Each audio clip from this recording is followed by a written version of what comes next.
O good morning from Jaflong. আজকে আমাদের জাফলংয়ের last day, আর আমরা এই রিসোর্টটাতে ছিলাম। অনেক ভাই ব্রাদাররাও এখানে ছিল। আজকে আমরা জাফলং থেকে বের হয়ে যাচ্ছি। তো আজকে যাবো হলো সাদা পাথরের উদ্দেশ্যে। তো রাস্তায় কথা হচ্ছে আপনাদের সাথে।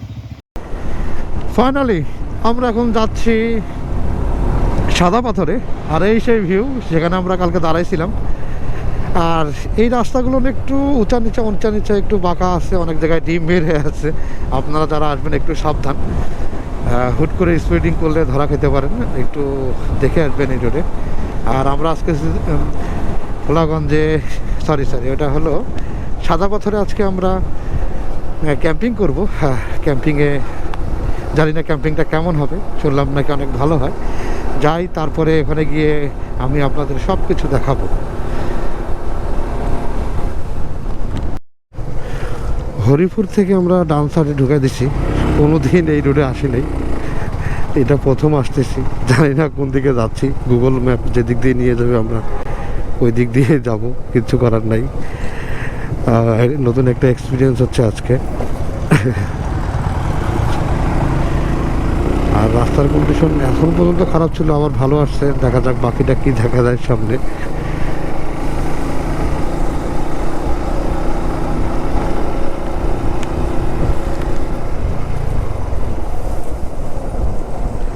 বাবারে,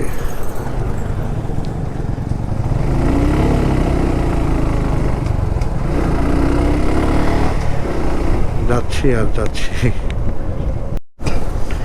রাস্তায় কখন ভাঙার কখন যে ভালো বুঝতেই পারতেছি না।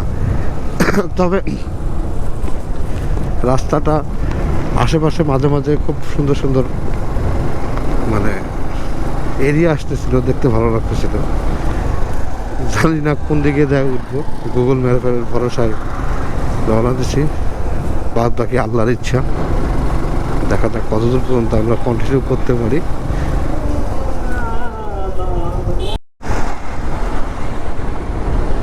Back to highway. এখান থেকে রাতারগুল আর 12 কিলোমিটার। আর সাদা পাথর কত কিলোমিটার এখনও বলতে পারতেছি না। অনেক দিন পরে যেহেতু আসতেছি, একটু তো কনফিউশন থাকবেই, এটাই স্বাভাবিক। এতক্ষণ যে রোডে বাইক চালাইলাম, যেহেতু লোকাল রোড ছিল, একটু ঝামেলা হবে, এটা স্বাভাবিক। এই জন্য একটু ঝামেলায় পড়ছিলাম বলতে মানে ঝামেলা লাগতেছিল। সবসময় অটো হাবে যাবে গাড়িগুলো খুবই ডিস্টার্ব করতেছিল। এখন আবার হাইওয়েতে এসে ভালো লাগতেছে।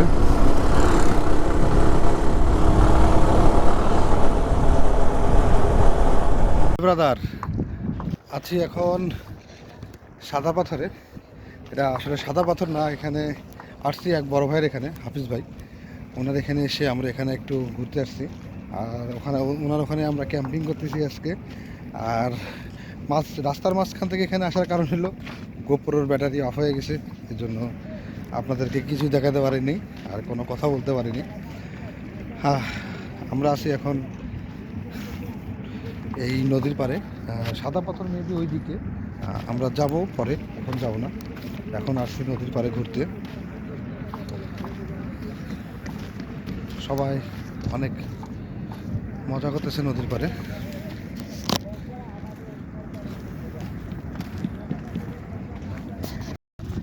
আমরা এখন আছি সাদা পাথরে। এই যে সাদা পাথর, আমার এই পিছন সাইডটা যেটা দেখতে পাচ্ছেন সেটা হলো ইন্ডিয়া। আমরা হাফিজ ভাই আমাদের এমন রোড দিয়ে নিয়ে আসছে, আসলে আমি অবাক হয়ে গেছি যে এদিক দিয়ে সাদা পাথর আসা যায়। আমরা সচরাচর ওই সামনে একটা বাজার আছে, ওখানে আমরা নেমে একটা ট্রলার নিয়ে তারপরে সবাই মিলে আসতে হয়।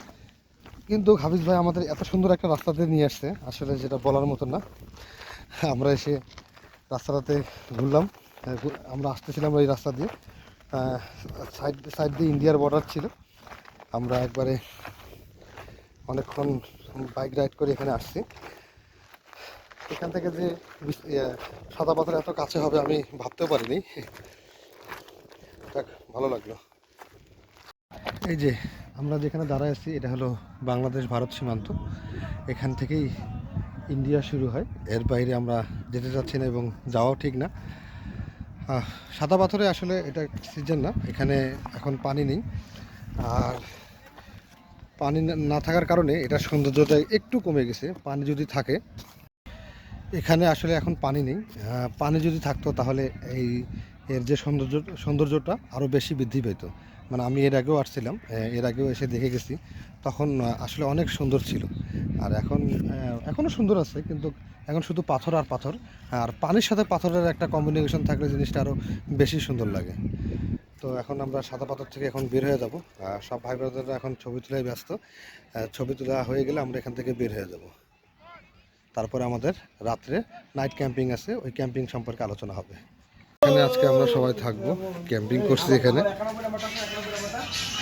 এইটা হলো আমাদের হাফিজ ভাইয়ের একটা প্রতিষ্ঠান। এখানে আমরা আসছি সবাই, এখানে আজকে থাকবো এবং কালকে সকালে আমরা শ্রীমঙ্গলের উদ্দেশ্যে রওনা দেবো ইনশাল্লাহ। যদি কোনো রকম সমস্যা না হয় ইনশাল্লাহ রওনা দেবো। আজকে আমরা সিলেট ভোলাগঞ্জে সাদা পাথরে আমরা ক্যাম্পিং করতেছি ছাদের উপরে। করার কথা ছিল নদীর ওখানে, কিন্তু যে পরিমাণ বাতাস আমরা আজকে ওখানে যাইনি। এই যে সবাই এখানে